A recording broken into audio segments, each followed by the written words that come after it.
So Steve Jobs had one book on his iPad, Mm. right? We've probably heard this story. It was the book called Autobiography of a Yogi by Paramahansa Yogananda, who was Yes. a God-realized guru who came to America and started the Self-Realization Fellowship. And what Yogananda says about intuition is truth of the soul communicating to you. Okay. So intuition is the truth of the soul communicating to you through higher intelligence, through source, through God, if you prefer. And Okay. that is, as we are all connected human beings in this world, we're all in this common, connected consciousness that exists.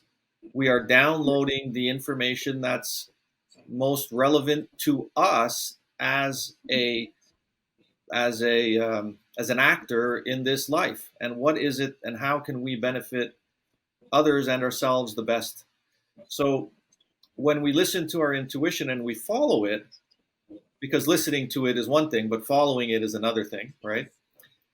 We we start to move along this path that begins to accelerate, and all of a sudden, more and more things start to show up in our lives. There is this, uh, like you're on almost like on a roller coaster, but you get more and more good aligned with what it is that you want. And I was just Okay. speaking with one of the instructor candidates this morning on our monthly coaching calls, and she was saying, one of the requirements is that you practice and journal everything in the as an instructor as you're doing your regular meditations twice a day and expanding those meditations. And she says, since I've been doing this regularly and journaling and doing this for several months now, she goes, so many things are happening. Like all these experiences are showing up. I'm getting calls out of the blue to do something that I've always wanted to do, but have never been able to do because whatever reason. I'm getting calls from friends that I haven't been in touch with for 20 years and so forth. So your life will accelerate in um, when you follow your intuition. Your life will accelerate, and you'll get all types of new experiences, both good, and you'll get challenging ones as well, because your intuition isn't there to make it easy for you. Your intuition is there to give you what you need. Yes, yes, definitely. And also, like, I want to know the difference between manifestation and when the things going into obsession. Like, what is the difference between these two, manifestation and obsession? If, for example, I want to have my dream house, okay, dream home, and I manifest for this, and also, like, I am quite obsessed in getting a new home, a dream home, I'd rather say.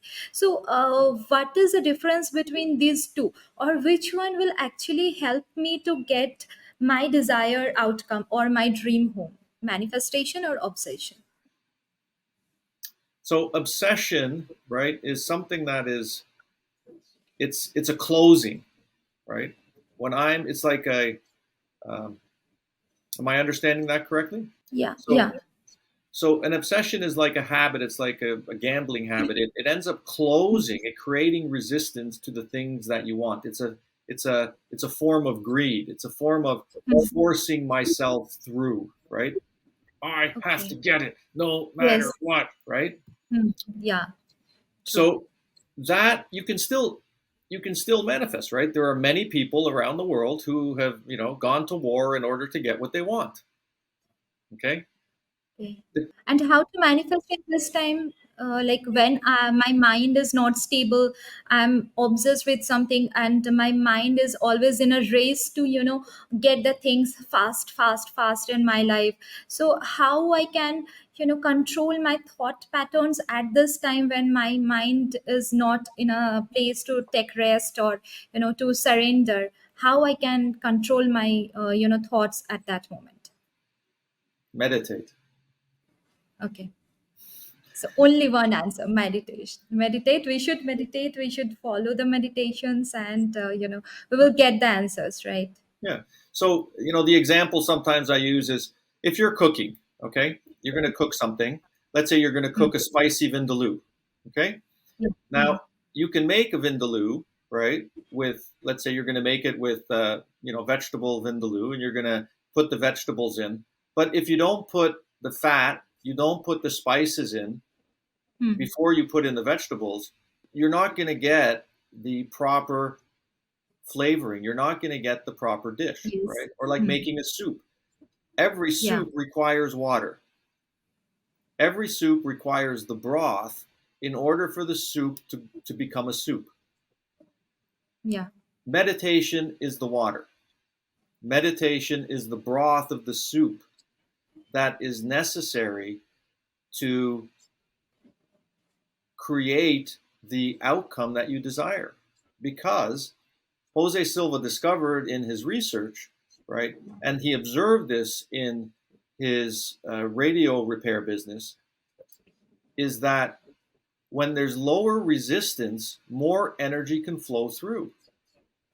When there Okay. is lower resistance in the transistor, more energies can flow through.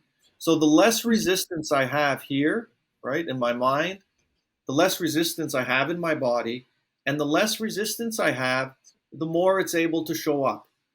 Then it comes to Okay. me. Okay? Okay. And that's what we need to do is we need to, it's like somebody comes to your house, you invite them over for dinner, you're making them a Hmm. nice dinner, and they come over to your house and they bring you a gift, chocolate, let's say. And you're saying, no, no, I'm on a diet. And you push the chocolate away. Okay? Now, then the next time you invite them over, they say, okay, she doesn't like chocolate, so I'll bring her flowers. So he brings you flowers this time. And then you say, no, no, no, I'm allergic to flowers. So then he doesn't bring the flowers. And sooner or later, next time he shows up, he's not going to bring anything. So instead of pushing away what is coming, we want to be open to it and say, oh, chocolates, that's wonderful. Thank you so much. I really appreciate it. I appreciate the gesture. I appreciate the ability for you to do that and the time that you took to actually choose these chocolates for me. Thank you very much. And Okay. that's it. And when that approach, that attitude is existing, then you will start to receive what it is that you want in your life. But if you say, I don't want it this way, I don't want it that way, I want it specifically this way, you may get it, and you will get it. When I was in early practicing the Silva techniques, there was a job that I wanted. I was really wanted a job, really wanted a job. So I started to manifest and visualize and practice the mirror of the mind. And I was visualizing all the physical aspects of the job. I imagined myself walking upstairs. I imagined myself going into an office building which had orange juice as I walked in. So I would get some orange juice. I would go to my desk. There was hardwood flooring in the office. I imagined the boardroom and where it looked out to and all these different things. And then I've manifested and kept focusing and kept pushing myself through that. And then I got the job and I'm like, wow, this is amazing. And it was the worst job I ever had. The environment sucked. The way that the people were working, the system, the boss, it was not aligned with me. However, every physical aspect that I imagined was there. Okay. So that job was, for me, in many ways, an awakening to, wait a minute, it's not about the physical stuff, right? It is about the feelings, what I'm feeling inside. As in I'm feeling that inside, I will accomplish or get what I want. To give the stages of manifestation is to understand that there's several steps that we're going to go through that we're going to get clear about, and we'll start to observe that we are getting closer to what we want. First of all, you got to have better feeling emotions. That's step one, right? That comes from appreciation. It comes from meditation. It comes from mindfulness, the better feeling emotions. Then you do the mental house cleaning and you start getting better feeling thoughts. Your thoughts start aligning to those better feeling emotions, okay? Then you start noticing nature. You start noticing the butterflies, the flowers. You start noticing animals. You start noticing nature more. And most of us aren't noticing nature because we have all this resistance. We're not relaxed. So when you're noticing nature more and you're noticing the butterflies, you're noticing the birds, you hear the birds singing and so forth, then you're getting closer to the manifestation of your outcome. After that, Okay. you start to notice that they're helpful people in situations that show up. All of a sudden, somebody gives you a call. Hey, I'd like you to do this. Oh, wonderful. Oh, hey, I want you to come to, do a podcast with me. Oh, excellent. Right. And then the fifth or the last stage is when the manifestation shows up. So you want to stay open and aware that these things are happening. And the way to do that is meditate, reduce the resistance, center yourself, ground yourself, and every time you ask, every time you think of the thing that you want, always keep it open that this or something better. Because when you keep it open, you will get something better. Because what you believe that you want is really just a little part of what you can actually get. So why limit it? Yeah, true. So Stephen, one more thing that before we go to our rapid fire questions that we Hmm. have prepared with you. So before we go to this rapid fire questions, I want you to ask or to just at least 5 points or the five main factors that someone should follow if they are watching our video and then they are planning to book a lottery ticket. So what will be the 5 steps that they should follow? Okay, so start feeling better, number one. Okay, you want to start feeling better about yourself, about the things that are around you, so your emotions start to improve. You're appreciating things that are around you. Okay. Number two, you want to get clear of the thoughts that you have around winning, about being lucky, about winning the lottery, for instance. What is that number? Let's say if it's the lottery, what number do you believe you can win? Is it $100? Is it $1,000? Is it $1,000,000? And you will know by how you feel. So when you think of $1,000, does that still feel light and easy? Okay, then you can win $1,000, and that means your beliefs are aligned with the $1,000. So you want to align your beliefs. You want to get clear of where your beliefs are, your thoughts are about your luckiness to win the lottery, and in how much money. Okay. Number three, you want to have a system. So you want to create a system and practice it regularly. For instance, if your system is listening to your intuition before or meditating before you get into choosing numbers, okay, then do that, and every single time. Number four, right? Keep track of what you're doing. Okay, you need to have a tracking system because you're going to be winning bit by bit. You might win $1, you might win $2, you might win a free ticket. You want to keep track of it because tracking it will remind you of the successes that you're having. For instance, when I was doing it for my video, I said, okay, so in order for me to do a video about winning the lottery, what I need to do is I need to buy lottery tickets and follow the system that I've learned, right, from Carolyn and from others, and do that for a month. So I did it for a month, and I bought tickets, and I bought a ticket every day, and I followed the same system. And I was winning, I don't know, something like 75% of the time. So 75% of my tickets were winning.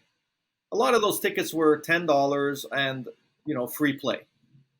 And then at the end of it, I calculated, I said, how much money did I put into the lottery? Okay. And how much money did I get back? So it was like, I don't know, there was like a $50 or $60 difference. So I ended up spending $50 or $60 more than I won. Okay. So it will give you a measure as to where you stand. Okay. And number five, you want to make sure you allow yourself to have something better, this or something better. Remind yourself that this or something better, because you may win. Somebody may come over and say, look, I have a house available that I want to sell for $1. Do you want it? Yeah, right. You want to be open to something better, because often when we want money, it's not the money that we really want. Right? There is something that we want to use that money for, and that can show up in a different way. So be aware that this or something better, whatever you're desiring, allow yourself to get something that's more aligned with your true, deeper purpose, your deeper desire.